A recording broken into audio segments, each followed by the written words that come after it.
Hey guys, here we go. Mickey from Upguard Talk. Back on the Kick Ass Beer Review. I'm reviewing the Smoke. This is the Cheetos beer, cheese and bacon balls flavoured beer. You can see their colour's really nice. This is based on the Lichtenhainer recipe, so it's a 1/3 recipe. 1.1 kilos of Pilsner malt, 1.1 kilos of Munich malt, and 1.1 kilos of smoked wheat.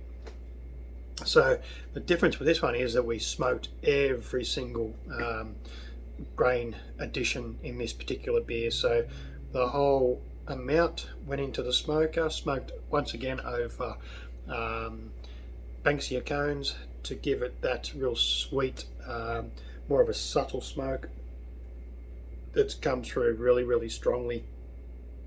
So it was quite a long, intense smoke with that one.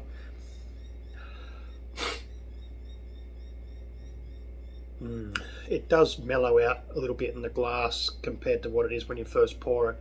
So it has definitely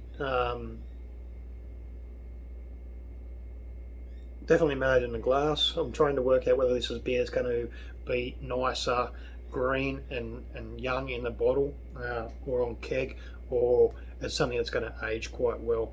My guess is the fact that it loses aroma quite quickly in the glass is that maturing in bottles is probably going to lose some of that smoke flavour, cheese and bacon flavour as well. In for a taste.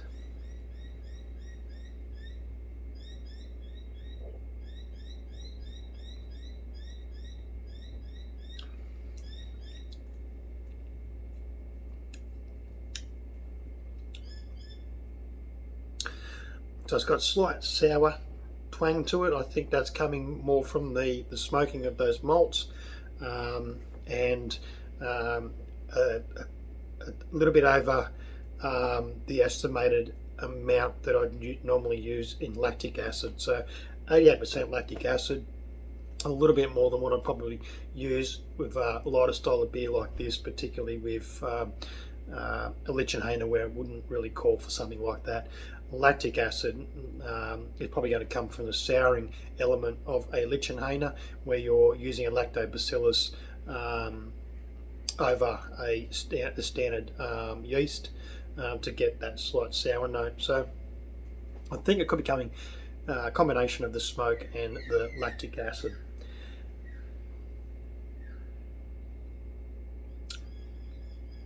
The cheese and bacon's coming across really good in this. Slight honey note. I'm not sure whether that's actually coming from the fact that it's still young in the bottle, and I'm getting some of that residual sweetness coming. It's probably 3 weeks in the bottle now, close to 3 weeks. That residual sweetness coming across that might be coming from the carbonation sugars added to the bottle, carbonation drops or sugar or Dex or whatever you use, your bulk prime or whatever. Carbonation drops with this one, I think that could just be that residual sweetness coming across, and also giving that slight honey note. Could be a part of the brewing process on the hot side of things, on the smoking side of things, where that honey note's coming across. It could be coming from the Banksia cone smoke itself. It is a sweet, subtle type of smoke. As mentioned in other videos, it goes really well with lots of meats on the smoker, and I'm finding it goes really well with smoking malt, smoking grains to go into your smoked beers.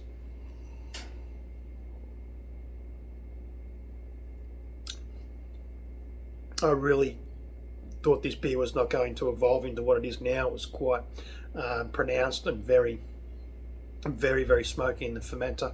It has, after fermentation and allowed to sit, has really mellowed out, gone into the bottles. It's coming out of the bottles quite nicely. So it is definitely a beer that I'm going to do again. I think I might put this one on regular rotation. So it's a nice beer to sort of have there when you feel like something different. Probably a beer that I would more direct towards bottling rather than having in a keg, taking up too much space. Probably bottle the batch and just enjoy it over several months. Probably a good one to plan in autumn. Let it sort of carbonate over autumn, coming into winter. Really nice beer, sort of brings that element of smoke and fire, and one of those sorts of beers that you'd probably be able to sit there and just relax and enjoy around, be at a campfire on a warmer night. That is the Cheetos beer, cheese and bacon balls, also known as